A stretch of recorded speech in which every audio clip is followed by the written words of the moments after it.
Friends, ನೀವು ನೋಡ್ತಾ ಇದ್ದೀರಾ one India Kannada YouTube channel. ನಾನು ರಶ್ಮಿ. ನಿಮ್ಗೆಲ್ಲ ನೆನ್ಪಿರ್ಬೋದು, ಲಾಸ್ಟ್ ಟೈಮ್ ಸಿದ್ದರಾಮಯ್ಯ ಅವರು ಬೆಂಗಳೂರಿನಲ್ಲಿ ಒಂದು ಮೀಟಿಂಗ್ ಗೆ ಬರ್ಬೇಕಾದ್ರೆ ರೋಡ್ ನಲ್ಲಿ ಯಾವೆಲ್ಲ ವೆಹಿಕಲ್ಸ್ ಇರುತ್ತೆ ಎಲ್ಲಾನು ಸ್ಟಾಪ್ ಮಾಡಿಸಿದ್ರು. ಇನ್ನು ಆಂಬ್ಯುಲೆನ್ಸ್ ನ ಕೂಡ ಅಲ್ಲೇ 5 ನಿಮಿಷ ನಿಲ್ಸಿ ಸಿದ್ದರಾಮಯ್ಯ ಅವರು ಬಂದ ಮೇಲೆ ಆ ಆಂಬ್ಯುಲೆನ್ಸ್ ನ ಮೂವ್ ಮಾಡೋಕೆ ಬಿಟ್ರು. ಇನ್ನು ಇದ್ರ ಬಗ್ಗೆ ಜನರು ನಿಜಕ್ಕೂ ಕೋಪಗೊಂಡ್ರು. ಒಂದು ಪೇಷಂಟ್ ಜೀವ ಇಂಪಾರ್ಟೆಂಟಾ ಅಥವಾ VIP ಗೆ ದಾರಿ ಬಿಡೋದು ಇಂಪಾರ್ಟೆಂಟಾ? ಇನ್ನು ಇದೀಗ ಆ ಕೇಸ್ ಉಲ್ಟಾ ಆಗಿದೆ. ಅದೇನಪ್ಪಾ ಅಂದ್ರೆ, ಮಂಗಳೂರಿನಿಂದ ಜೀವಂತ ಲಿವರ್ ಅನ್ನ ಫ್ಲೈಟ್ ಮೂಲಕ ಬೆಂಗಳೂರಿಗೆ ತರಲಾಗಿದೆ. ಅದು ಕೂಡ 38 ಕಿಲೋಮೀಟರ್ ಡಿಸ್ಟೆನ್ಸ್ ಅನ್ನ ಅರ್ಧ ಗಂಟೆಯಲ್ಲಿ ರೀಚ್ ಮಾಡಿದ ಒಂದು ಸಾಧನೆ ಈ ಆಂಬ್ಯುಲೆನ್ಸ್ ಮಾಡಿದೆ. ಇನ್ನು ಈ ಆಂಬ್ಯುಲೆನ್ಸ್ ಇಷ್ಟು ಬೇಗ ರೀಚ್ ಆಗೋಕೆ ಕಾರಣ ಯಾರಪ್ಪ ಅಂದ್ರೆ ಸಿದ್ದರಾಮಯ್ಯ ಅವರಂತೆ. ಅದು ಹೇಗೆ ಅಂತಂದ್ರೆ, ಮಂಗಳೂರಿನಿಂದ ಜೀವಂತವಾಗಿರೋ ಲಿವರ್ ಅನ್ನ ಬೆಂಗಳೂರಿನ ಒಂದು ಪೇಷಂಟ್ ಗೆ ಸರ್ಜರಿಗೋಸ್ಕರ ತರಿಸಬೇಕಿತ್ತು. ಇನ್ನು ಬೆಂಗಳೂರು ಟ್ರಾಫಿಕ್ ಪೊಲೀಸ್ ಅವರು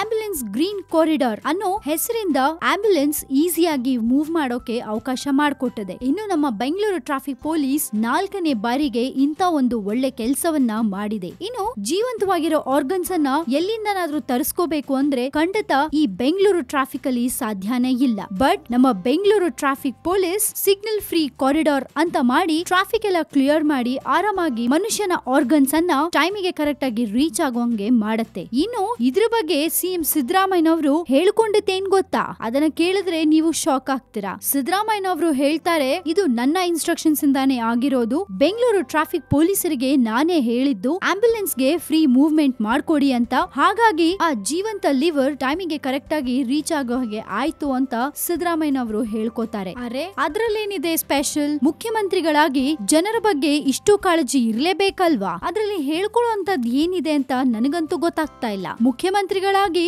ಇಷ್ಟಾದ್ರೂ ಮಾಡ್ಲೇಬೇಕಲ್ವಾ? ಎನಿವೇಸ್, ಬೆಂಗಳೂರು ಟ್ರಾಫಿಕ್ ಪೊಲೀಸರು ಮಂಗಳೂರಿಂದ ಜೀವಂತ ಲಿವರ್ ಅನ್ನ ಅರ್ಧ ಗಂಟೆಯಲ್ಲಿ ಹಾಸ್ಪಿಟಲ್ ಗೆ ತಲುಪಿಸಿರುವಂತಹ ಒಂದು ಇನ್ಸಿಡೆಂಟ್ ಇದೆಯಲ್ಲ, ಅದು ನಿಜಕ್ಕೂ ಭೇಷ್ ಅಂತ ಮೆಚ್ಚಲೇಬೇಕು. ನಿಮ್ಗೇನ್ ಅನ್ಸುತ್ತೆ ಇದ್ರ ಬಗ್ಗೆ? ಸಿದ್ದರಾಮಯ್ಯ ಅವರು ಹೇಳಿರೋದನ್ನ ನೀವ್ ಹೇಗ್ ತಗೋತೀರಾ? ಹಾಗೆ ಇದರ ಬಗ್ಗೆ ನಿಮ್ಮ ರೆಸ್ಪಾನ್ಸ್ ಏನು? ಜೊತೆಗೆ ನಿಮ್ಮ ಕಾಮೆಂಟ್ಸ್ ಏನೇ ಇದ್ರು ನಮ್ ಜೊತೆ ಶೇರ್ ಮಾಡ್ಕೊಳ್ಳಿ. ಹಾಗೆ ಮತ್ತಷ್ಟು ಸುದ್ದಿಗೆ ನೀವು ಸಬ್ಸ್ಕ್ರೈಬ್ ಮಾಡಿ ನಮ್ಮ one India Kannada YouTube channel. And ಈ ನಮ್ಮ ವಿಡಿಯೋ ನಿಮ್ಗೆ ಇಷ್ಟ ಆಗಿದ್ರೆ ದಯವಿಟ್ಟು ಶೇರ್ ಮಾಡಿ, ಲೈಕ್ ಮಾಡಿ, ಸಬ್ಸ್ಕ್ರೈಬ್ ಮಾಡೋದನ್ನ ಮರಿಬೇಡಿ.